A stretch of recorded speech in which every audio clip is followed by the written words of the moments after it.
Kisah pemuda kaya, anak bos besar, pemilik 73 perusahaan, yang menjadi cleaning service. Episode 266. Kenshin, yang mengantarkan Ririn ke rumah sakit, bersama ibunya, di jam 1:30 malam. Di waktu dini hari, kini pun sudah sampai. Ririn segera dalam perawatan. Ibunya terlihat masih khawatir.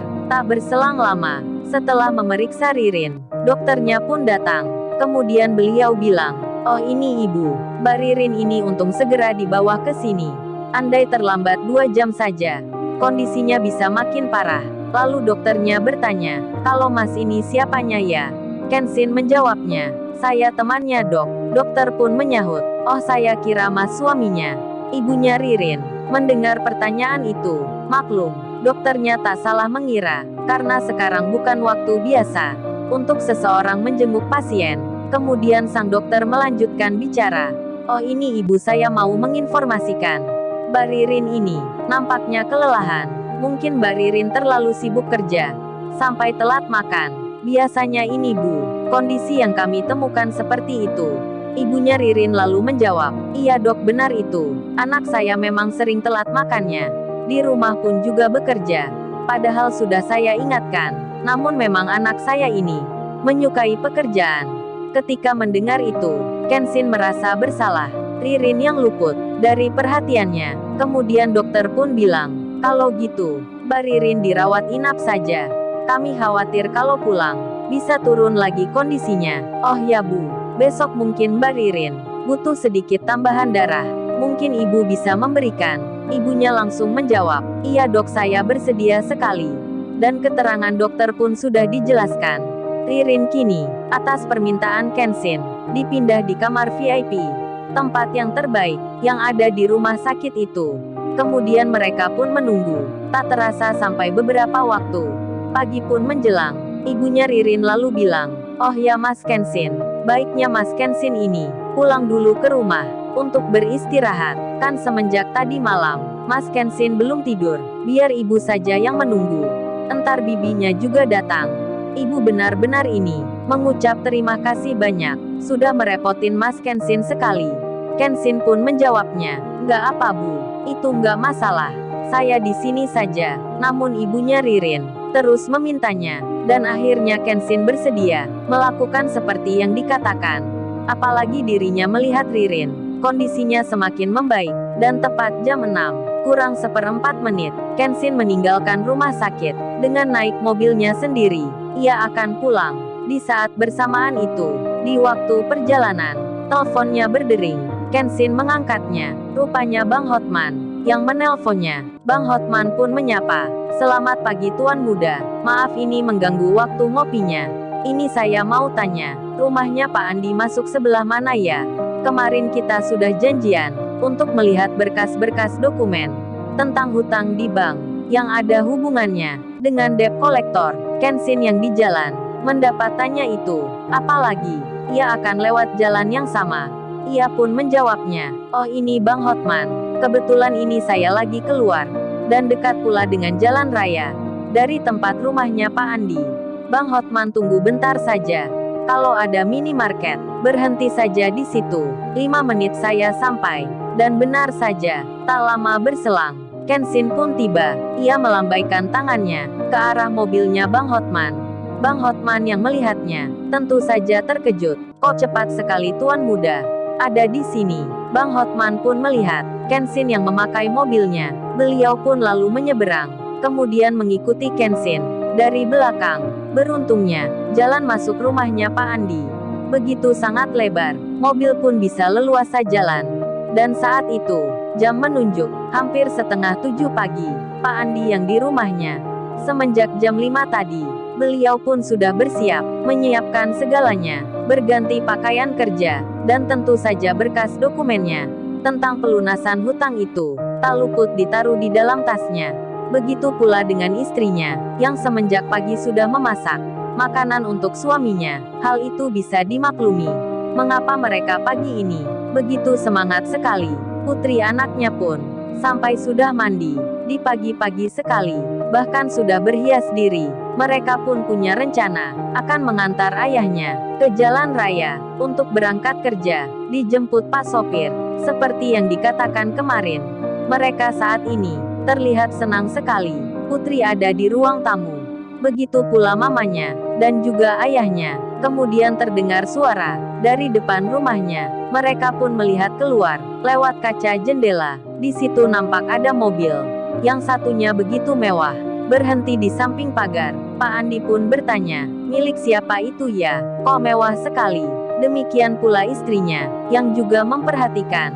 Tak butuh waktu lama, Kenshin keluar, membuka pintu mobilnya. Pak Andi pun melihatnya. Beliau langsung terkejut, seperti tak percaya, melihat Kenshin ke rumahnya, dengan mobil seperti itu. Istrinya pun demikian, jadi merasa terhenyak. Benaknya sampai berkata, benar-benar nih, tak bisa dipercaya. Pemuda sederhana itu, ternyata memang anak orang kaya. Mereka tersenyum lebar. Pak Andi pun berkata, Ma coba lihat itu. Coba Mama perhatikan.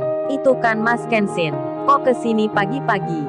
Putri melihatnya, tersenyum-senyum pula. Lalu di luar, Kenshin sendiri, dirinya nampak menghampiri Bang Hotman yang ada di mobilnya. Kenshin berkata, ini Bang Hotman rumahnya. Ayo kita masuk. Dan Pak Andi membuka pintu. Beliau pun terlihat senangnya, dan langsung menyapa. Pak Andi berkata, lo Bang Hotman, kok sampai datang ke sini? Saya jadi merasa nggak enak ini. Jadi merepotin sekali. Tuan muda di sini pula. Kami merasa terhormat. Kedatangan tamu-tamu penting. Pak Andi tersenyum. Begitu istrinya. Saat itu, Putri di belakangnya. Kenshin langsung menyahut. Panggil nama saya saja Pak. Seperti kemarin biasa aja. Pak Andi nggak usah segan. Dan mereka pun dipersilahkan masuk ke dalam. Bang Hotman mengutarakan maksudnya. Oh ini Pak Andi, maaf saya datang pagi-pagi. Karena ingin tahu berkasnya tentang masalah Pak Andi kemarin. Biar cepat kami tangani hari ini. Terlebih bos besar yang memintanya. Pak Andi pun memberikan dokumen itu. Bang Hotman membacanya, memeriksanya, menelitinya. Sementara, di lain tempat, Kaori yang di rumahnya. Saat ini dirinya menelpon nomornya Kenshin. Kenshin pun kemudian merasa handphonenya bergetar. Ia pun melihatnya, nama Kaori yang tertera. Namun Kenshin tak mengangkatnya, karena di sebelahnya, Bang Hotman lagi membaca. Beliau mempelajari. Pak Andi pun terdiam. Begitu juga istrinya. Jadinya Kenshin lebih baik tak mengangkat telepon. Namun ia membaca pesan Kaori yang bertanya, jadi jam berapa babe? Hari ini beli handphone. Pesan Kaori itu pun tak dibalasnya. Sesaat kemudian, Kaori menelpon lagi. Sampai 3 kali. Kenshin lagi-lagi hanya melihatnya. Dan kemudian tiba-tiba, handphonenya itu mati. Sebab baterainya habis. Karena hal itu, Kaori pun merasa seperti dimatikan. Jadi salah paham lagi. Dan Kenshin memasukkan handphone itu di sakunya.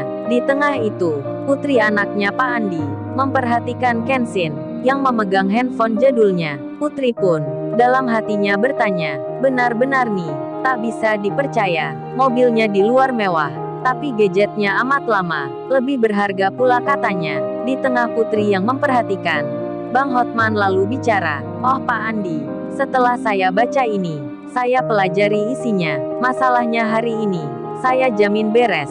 Ini hanya permainan, seperti yang banyak saya tangani. Yang sebelum-sebelumnya, Pak Andi bekerja saja, sudah jangan pikirkan masalah ini. Dan Pak Andi pun senang mendengarnya. Kemudian istri dan anaknya menyiapkan makanan di meja. Mereka mempersilahkan. Pak Andi berkata, ayo Bang Hotman, ayo Mas Kenshin, silahkan dinikmati. Namun Kenshin menjawabnya, terima kasih Pak, saya langsung pulang saja. Karena ada keperluan. Maaf sebelumnya. Kenshin pun menjelaskan. Pak Andi pun mengerti.